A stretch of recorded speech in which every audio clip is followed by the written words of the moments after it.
So today's episode is going to be a bit different than some of the other ones that we've done, but it's an episode that we've had a lot of people ask us to create. It's basically a look back at how Brupeg was from the moment we first saw her up until episode 1. So it's everything that you wouldn't have seen. And it's things like building the lounge, stripping the boat back, getting rid of all of the bits that had to come off from its fishing days to conversion into an expedition boat. Cleaning out the freezer room and sandblasting the front and it's all of the first, I suppose you could say it's the first 3 years of Brupeg basically. When we weren't videoing it, we were just occasionally snapping things on our phone, and we got a couple of videos, but mostly it was just stills and it was just for family and friends, eh? Yeah, pretty much. But it's a real part of the journey, so we thought we'd create a video to actually show all of that, and then show sort of the transformation, the before and after of those certain areas of the boat. So I suppose when I first saw Brupeg, my initial thought was, God, I love that bow. And snap. Me too. Yeah. And then it was, God, I love that prop. Oh, look at the shape of that hull. I really like the nozzle. Oh, the cabin's in good shape, I'm pleased with that. And it just sort of went on and on and on. I was like, oh, this engine bay is quite, I could fit a lot of stuff in this. And it was pretty much walking around, and it sort of ticked everything that we were after, you know. So for me it was, I don't know, like I couldn't really find anything wrong with it, even though some of the photos are just horrific. But I look beyond that, because I can see, you know, like something thrusty, I can see that it can just be cut out and replaced or sandblasted and painted or whatever, so that never really fazed me too much. I can see beyond that, but the shape and the bones and the capability of what the boat sort of had built into it, for me immediately it was like, yeah, this is a brilliant boat for what we're trying to do. For me, when I first saw Brupeg, it was just Yep. And everything else was just like, okay, I've got to kind of follow up and make justifications for my decision, and I've got to be sure that the decision's the right one technically and all of that. But the decision was, straight away. I probably gave it a 60% chance of failing when we first started. 40% chance it would work, 60% chance it would fail. The thing that would flip it over as to whether it would succeed or fail was whether I could learn how to build a trawler fast enough to be able to do it within our budget, was the thing for me, I suppose. You know, if I'd known how bloody hard some of these jobs have been, I probably would have gone, oh, maybe we should think about this a bit more.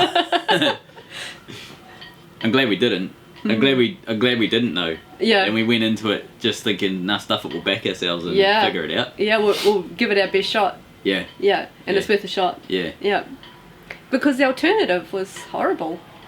Not giving it a shot was worse than trying and failing for me. Yeah. So we're going to be doing a lot of different things with this boat. For us, it's not about cruising from bay to bay, jumping in the water in the morning, you know, champers on the back. It's not about that. It's this is a working boat. We want to get into things. We want to do a lot of different things. We're going to see some amazing places, of course, but it's about what we can do with this boat. And that's, for me, that's why Brupeg.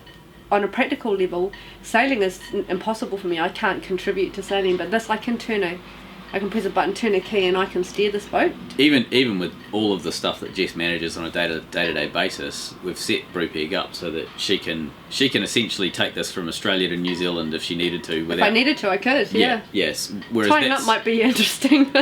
Beach it. Beach it.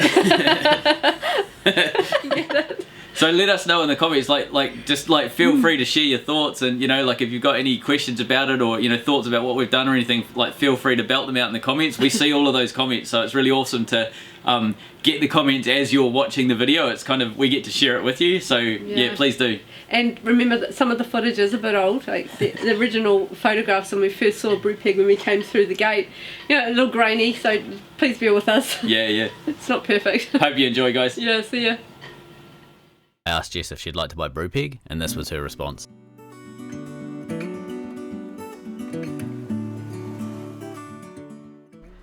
Brupeg was put together in the front yard of Bruce and Peggy's house in Tweed Heads, Australia. She was built in record time, 12 months from the first plates arriving to heading out to sea to fish for the first time. Look ahead, the sea is calm, and I know we've been through a lot, but just wait. For better days to come and carry us like wind. Brupeg went through a couple of different owners in her lifetime. Finally, she was heading out to sea when the Burnett River was flooding after Cyclone Oswald. She hit an uncharted sandbar that had moved in the main channel, turned sideways to the water and rolled over, and that was Brupeg for the next 2 months underwater. This vision that I saw is getting closer every dawn. This was the first vision that we had of Brupeg sitting out the back of the marina, ready to be scrapped.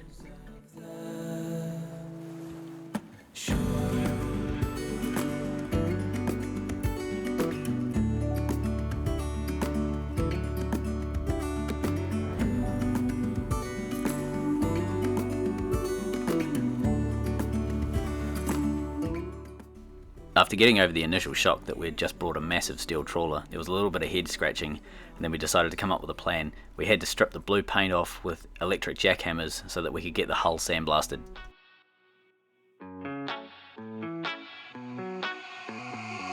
Heading to Vegas in my blue striped car. She's riding shotgun and she looks like a star. Yeah, she's got the style that makes you think she's made out of gold. She says she likes it better when we go off-road. Yeah. I'm gonna make it worth your while. I'm gonna make it worth your time. One of the first jobs that we had to get done was building the scaffolding for the rear cabin. We couldn't afford the sheets of steel for the rear roof, so for sun protection we used a canvas cover to shade the work area. Out in stormy weather, I might have the blues, but nothing ever stopped me from dusting off my shoes. You might think you'll see me falling to the ground. After we sandblasted, we used a 2-pack epoxy etch, that's the yellow, and then a sealer over top of that, and that's the white.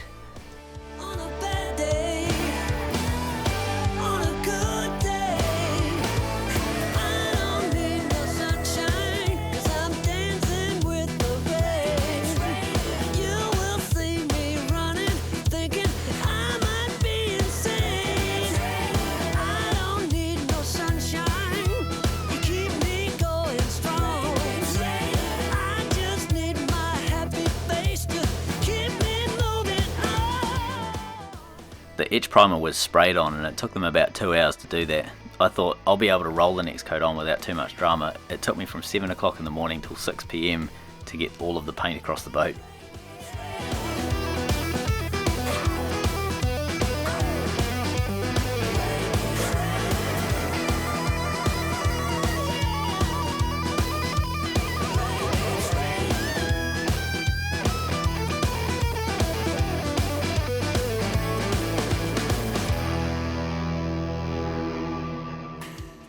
Using an oxy torch, Jess and a few of our helpers managed to get the 10mm box off the rear of the boat.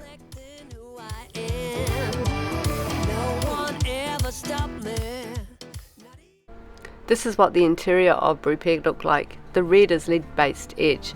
Really good, held beautifully, and most of it was superficial rust, so it came up really nice.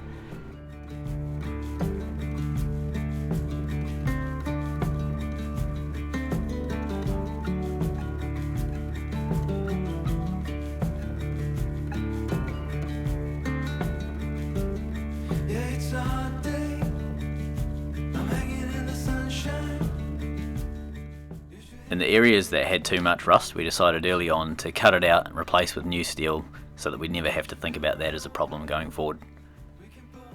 The wheelhouse floor was in pretty poor condition, a lot of it was rusted out, so we decided to replace that and at the same time lift it up 6 inches so Jess could see over the dash.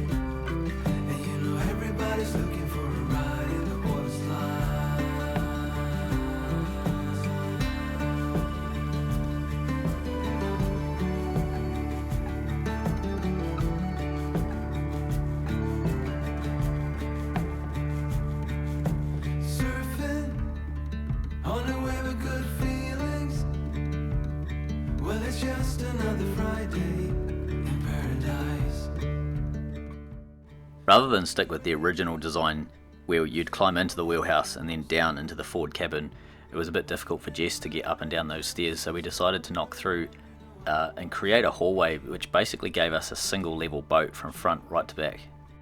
Hey baby, if you're looking for some crazy, I tell you everybody's standing in a line for the Waterslide.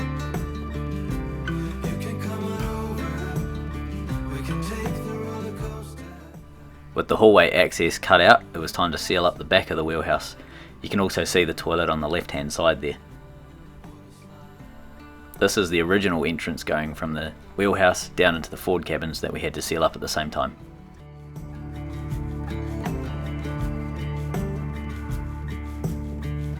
It's getting kind of crazy up in here. Got the DJ playing music, everybody wants to hear, yeah. It's getting kind of crazy up in here. Everybody wants to ride in the water slide.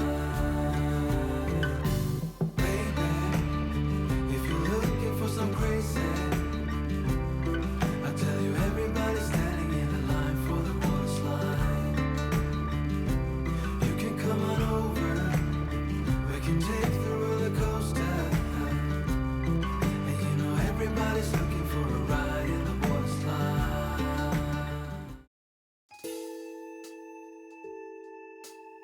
The engine bay was a bomb site in Brupeg when we first got it. We did have a rule. For the first 2 years, every time somebody went down there, they had to take a grinder and rip out a mount or a bracket or something that always seemed to be positioned exactly at head height and perfectly designed to bash your head open with.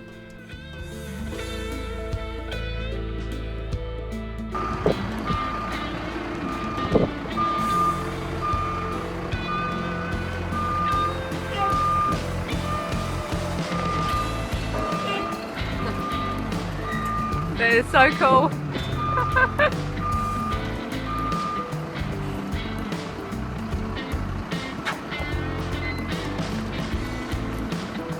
That is so cool.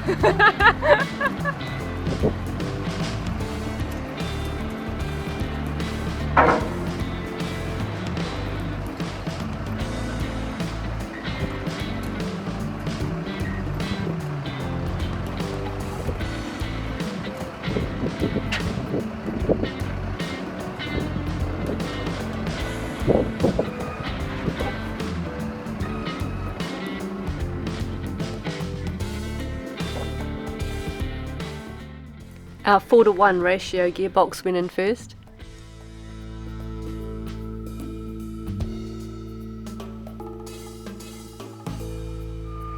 Oh, that's so neat. Followed by our Cummins 855 engine.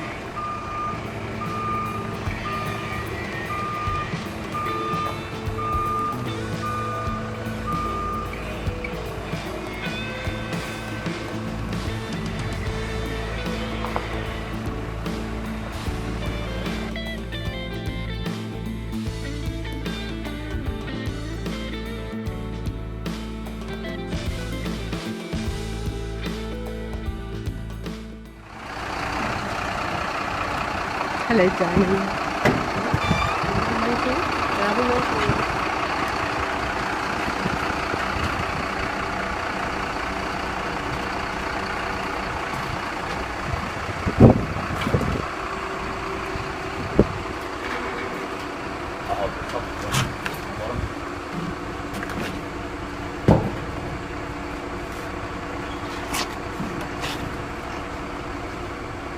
Probably needs to go down another 200 mil to clear. Yeah, there's a little bit down here. That should almost clear there. You right? I'll just jump in and I'll give you a hand for that. It's nearly lined directly up with it, eh? Yeah. That's good. Alright. Okay. You have to drop him down and we can swing straight into it now. I'm just thinking that's something. It's like, Get it out. hang on, if I... You know, I've got tape on me. Jeez, it's close, isn't it? You might have to cut that out.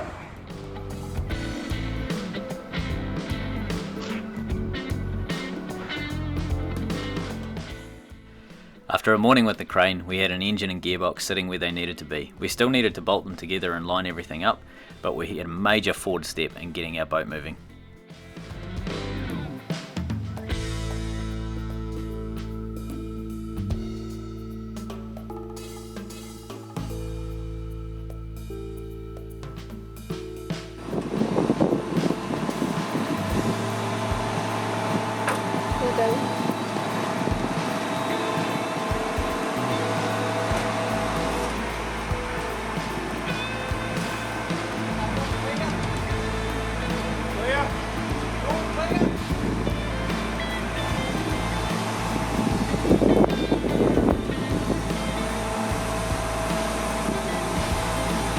Got pretty much right at the end.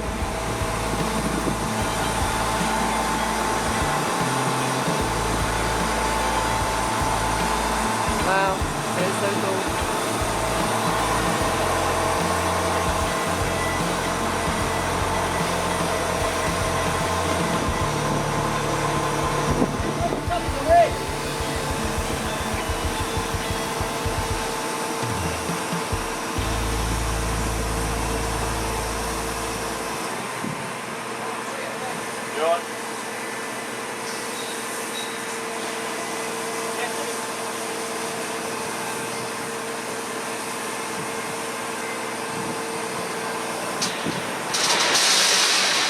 No way!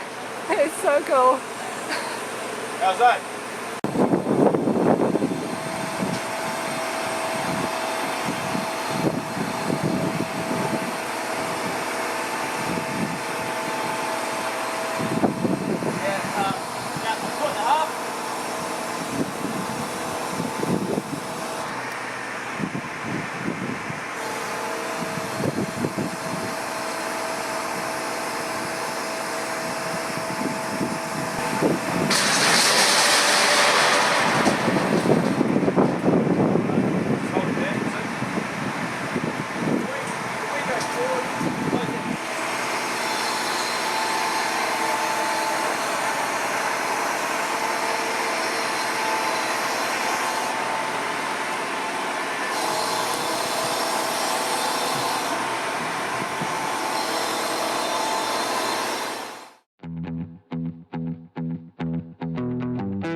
A trick we learnt fairly early on with our steelwork was any new steel, let it rust, and it makes sandblasting it back to white metal incredibly easy.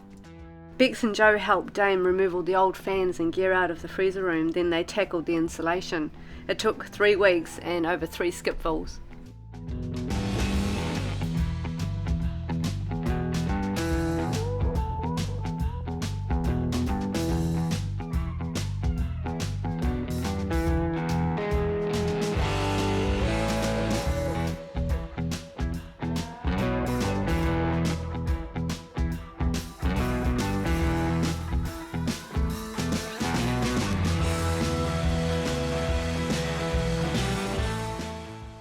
Because of its location in the middle of the lounge room floor, the lid on the original freezer room had to be modified. It was raised up about a foot high. We had to cut this off and create a flat floor.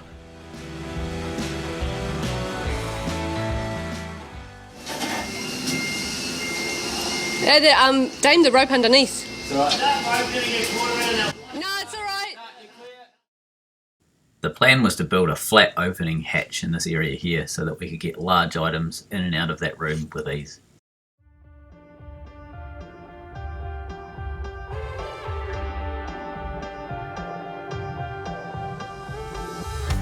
I didn't think it's what I wanted. I had it all figured out. Then you came, turned everything upside down. Now you're all I think about. No, you got me going crazy.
With the lid on the freezer room now complete, it was time to move forward onto the next job. It was sealing up the back of the wheelhouse. This used to be an open cavity and was now going to become our battery compartment.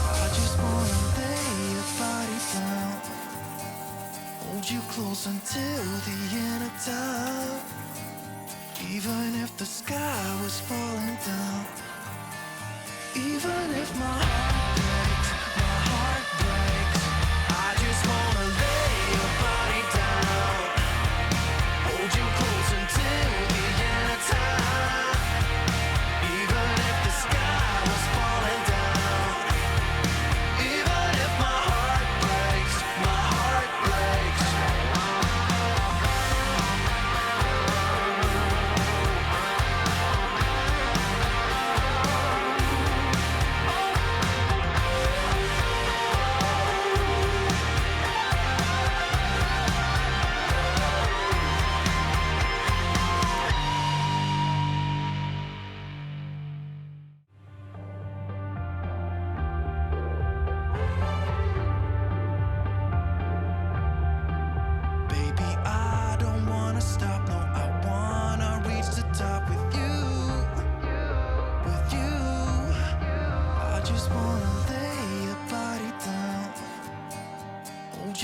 Until the end of time, even if the sky was falling down, even if my heart breaks, I just wanna lay your body down, hold you close until the end of time, even if the sky was falling down, even if my heart breaks, my heart breaks.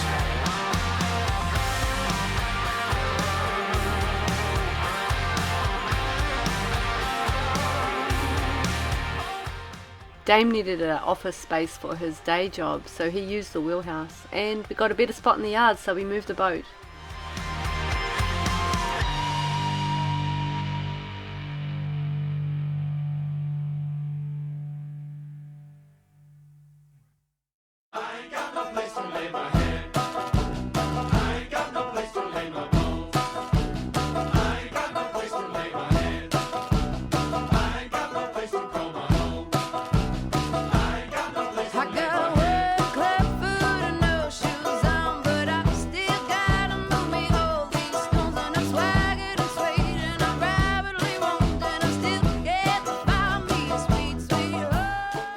After a flurry of work, it was time to work on the steering hydraulic system and close up some holes in the rear deck.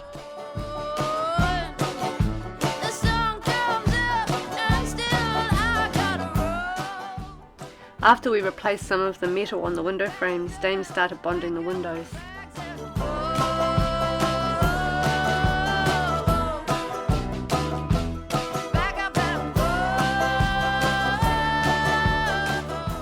We had to modify the access to go up to the front deck on Brupeg. With the new cabin, the original steps were completely wrong in terms of design. They made your head bash straight into the roof. So we created a set of stairs that led you forward.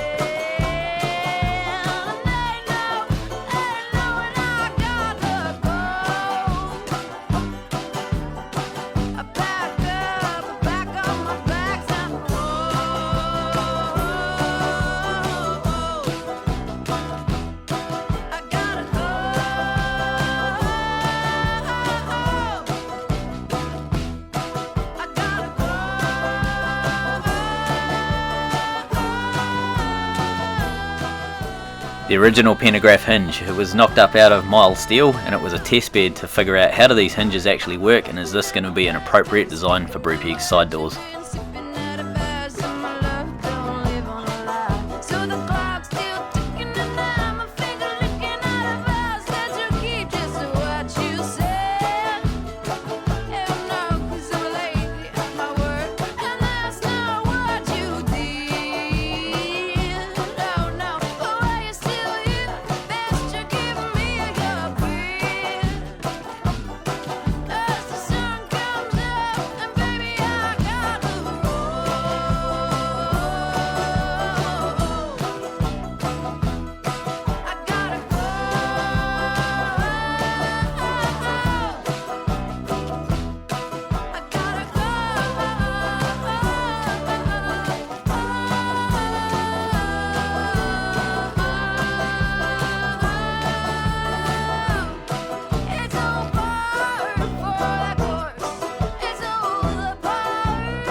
So this is the top end of the yard. Sort of, you see all the water just not really draining, kind of pooling. But then as you get out onto the road, yeah, it's not going anywhere. So in between that red pile thing and the green pile on the other side of the road is like a concrete sort of jutta bar ramp thing, so that the big travel lift can just drive straight across the road and into the yard. But then on the right hand side of that red pile, it drops down and it's probably, I don't know, 2 feet low, like 2 feet deep already it'll be, but you can sort of see it all out the road. The whole road flooded out.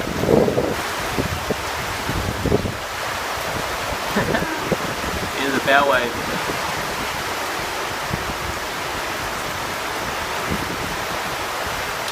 That's pretty keen. This is a great example of the barnacles we found all over Brupeg when we started working on her.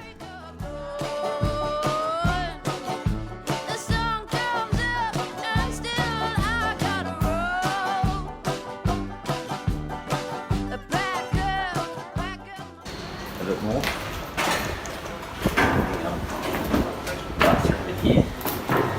I've been fairing cool, so you can see the green stuff is basically a fairing compound. So all of the corners have all been radiused. That's the stainless mount I built for the toilet. You see these corners.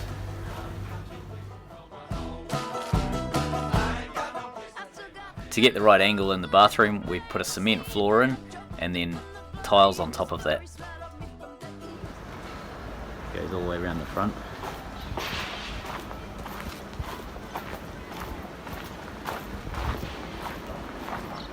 So that's second coat of paint on the hull. I think we'll probably leave it there because it's pretty even in terms of the colour and everything.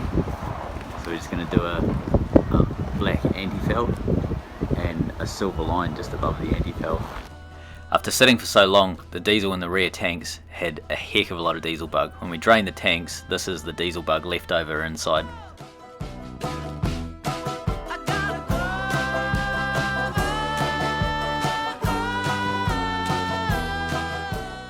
After 3.5 days of sandblasting, the engine bay was clean enough to be ready to paint.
Here's a quick look back over the first 3 years of building Brupeg.